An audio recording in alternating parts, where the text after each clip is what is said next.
আসসালামু আলাইকুম। যারা এই মুহূর্তে আমার ভিডিওটি দেখছেন সবাইকে অনেক অনেক ধন্যবাদ এবং শুভেচ্ছা জানাচ্ছি। আজকে আমরা ক্যাপকাট পার্ট 4 নিয়ে কথা বলবো। আমরা বলেছিলাম যে এটা হচ্ছে একটা ইন্টারফেস। যখন আপনি ক্যাপকাটটি ওপেন করবেন তখন এটা একটা ইন্টারফেস আকারে আসে। এখানে এই টুলসগুলো দেখা যাচ্ছে, এই টুলসগুলো। তো এখন ব্যাপার হচ্ছে আমরা আজকে যে টুলস নিয়ে কথা বলতাম সেটা হচ্ছে অটোকাড এবং হচ্ছে প্রম্পট। এখন বিষয় হচ্ছে যে আমরা এই টুলসগুলো আমরা এই নিউ প্রজেক্ট থেকে আমরা শেখানোর চেষ্টা করব, তাহলে আপনাদের বুঝতে সুবিধা হবে আসলে। ওকে, যে আমি ভিতর থেকে দেখলে কেমন লাগে। এখন আমাদের কি করতে হবে, আমাদের নিউ প্রজেক্টে যেতে হবে। আমাদের নিউ প্রজেক্টে আমরা গেলাম, এখান থেকে আপনার একটা ভিডিও নিয়ে চলে আসতে হবে। ভিডিও নিয়ে আসেন, একটা ভিডিও নিয়ে আসেন। ওকে, এই ভিডিওটি নিয়ে আসি। এই যে ভিডিও নিয়ে আসলাম। ওকে, এখন কি হবে যে দেখেন কোনখানে কি আছে এটা আমাদের দেখতে হবে। এটা হচ্ছে যে প্রজেক্ট ওপেন করার পরে যে ইন্টারফেসটি আসছে সেটা হচ্ছে এটা। ওকে, এটা হচ্ছে একটা ইন্টারফেস। এখন এই ইন্টারফেসের মধ্যে কি আছে সেটাই আমরা দেখব। ওকে, তো এই ইন্টারফেসে ওর সর্ব উপরে আছে দেখেন, এটা হচ্ছে রেশিও, আপনার ভিডিওর রেশিও। আপনি কত ইন্টু কত রেশিওতে আপনার ভিডিওটি মেক করবেন। এখন আমি যদি দেখাই যে এখানে ডিফল্ট আকারে 1080x1920 এই রেজুলেশনে আপনার দেওয়া আছে। ওকে, তো দেখেন রেজুলেশন যদি আমি একেবারে কমায় দেই, 480-তে দেই, তাহলে দেখেন এখানে 9 MB 9 মেগাবাইট হবে আপনার এই ভিডিওটির ওজন, যাই হোক, কিংবা পরিমাণ। তাই আমি যদি 720-এ আনি তাহলে দেখেন আপনার ভিডিওটি হবে হচ্ছে 21 MB, এবং আপনি যদি 1080-তে আনেন তাহলে আপনার এমবিটি হবে হচ্ছে 26।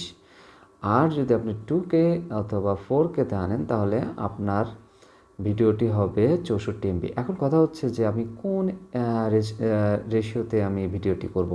কারণ আমরা আসলে 1080x1920 এটাকে আমরা এইচডি ফরম্যাট ধরি, এটাই সবচেয়ে ভালো। মানে হচ্ছে আপনার জায়গা দিয়েও আপনার কম স্পেস খাবে, আর হচ্ছে আপনার দেখতেও ভালো হবে। আর 2K যদি দেন কিংবা 4K-তে দিলে আপনার জায়গা প্রচুর খাবে। আর যদি আপনি 720-এ দিতে পারেন সমস্যা নেই, কিন্তু কোয়ালিটি খারাপ আসবে। এরপরে 480-তে যদি দেন তাহলে আরও ছোটো আসবে আপনার ভিডিওটি, এইভাবে আর কি। তা আমি 1080-তেই রাখলাম 1920। এরপরে ফ্রেম রেট আছে, দেখেন ফ্রেম রেটের বেলাও কিন্তু আপনার এই এমবিটা ভ্যারি করে। ওকে, আপনি যদি 24 ফ্রেম রেটে দেন তাহলে কি হবে, আপনার যে ভিডিওটি আছে সেটা কার্টুন আকারে আসবে, মানে থেমে থেমে থেমে থেমে ভিডিওটি হবে। ওকে, মানে প্রতি সেকেন্ডে 24টা করে ফ্রেম যাবে, এটা 25টা করে ফ্রেম যাবে, এটা 30টা করে ফ্রেম যাবে প্রতি সেকেন্ডে। হ্যাঁ, এফপিএস মানে হচ্ছে ফ্রেম পার সেকেন্ডে। এরপর হচ্ছে 50টা ফ্রেম যাবে, এরপর 60টা। আসলে 60টা যদি ফ্রেম যায় প্রতি সেকেন্ডে তাহলে অনেক স্মুথ লাগে আপনার ভিডিওটি দেখতে। হ্যাঁ, আর যদি 30টা দেন সেটা মিডিয়াম। তো এখানে দেখেন আপনার এমবিগুলো কিন্তু চেঞ্জ হচ্ছে, খেয়াল করছেন নিচে, এই যে এখানে দেখেন এমবি চেঞ্জ হচ্ছে ফ্রেম রেটের সাথে। আসলে যত ফ্রেম রেট হবে, আসলে ফ্রেমটা কি, ফ্রেমটা হচ্ছে প্রত্যেকটা ছবি। আমরা প্রতি সেকেন্ডে যদি 24টা ছবি অ্যাড করি কিংবা 30টা কিংবা 60টা, তাহলে এটা যত বেশি অ্যাড করবেন ছবি তত স্মুথ হবে আপনার ভিডিওটি, এটাই বোঝায়। আচ্ছা, কোড রেট হচ্ছে এটা হচ্ছে আপনার কোয়ালিটি, মানে ভিডিও কতটুকু ভালো কোয়ালিটি লো কোয়ালিটি হবে সেটা নির্ণয় করবে আপনার এটা। ঠিক আছে, তো রিকমেন্ডেড মিডিয়াম দেওয়া আছে, মিডিয়ামই আপনারা রাখবেন, কোনো সমস্যা নেই। ওকে, এটা হচ্ছে আপনার রেশিওর সেট আপ। সরি, আচ্ছা, এটা আমার যেহেতু আমি আপলোডে দিয়ে দিলাম, সমস্যা নেই। আমরা আবার ব্যাকে গেলাম। ওকে, আচ্ছা, এরপরে যে অপশনটি আসছে সেটা হচ্ছে প্লে।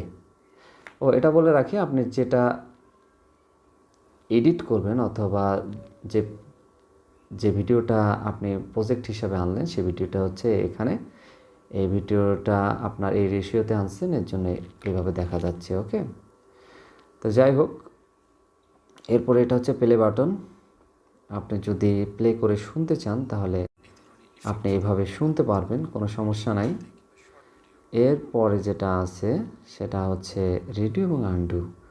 এই দুটো টুলস দিয়ে আপনি যদি মনে করেন যে কাজ করে সামনে চলে গেলেন, প্রিভিউ কাজটা যদি আবার আনতে চান তাহলে আনডু দিবেন, আবার রেডিও দিতে পারেন। কাজটাকে সামনে পিছনে নেওয়ার জন্য এই দুটো টুলস কাজ করে। ওকে, এরপরে যেটা আছে সেটা হচ্ছে আপনার টাইম লাইন। এটা হচ্ছে সরি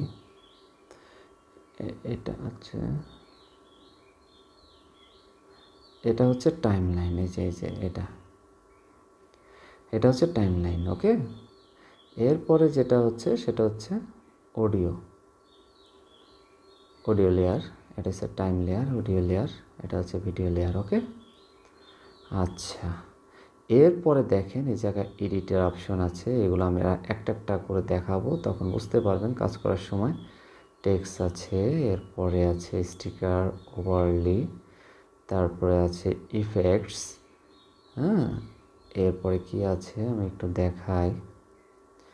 এরপরে আছে ফিল্টার আছে, এরপরে রেশিও আছে, এরপরে ক্যানভাস আছে, এরপরে অ্যাডজাস্ট আছে। তো এইগুলো নিয়ে আমরা নেক্সট ভিডিওগুলোতে আমরা কথা বলবো। তো আমাদের এই ভিডিওটা যদি আপনাদের কিছু পরিমাণ ভালো লেগে থাকে, যদি উপকারে এসে থাকে, তাহলে অবশ্যই আপনারা ভিডিওগুলো আপনাদের বন্ধুদের সাথে শেয়ার করবেন এবং লাইক শেয়ার করতে ভুলবেন না। তো ভালো থাকবেন, সুস্থ থাকবেন, খোদা হাফেজ।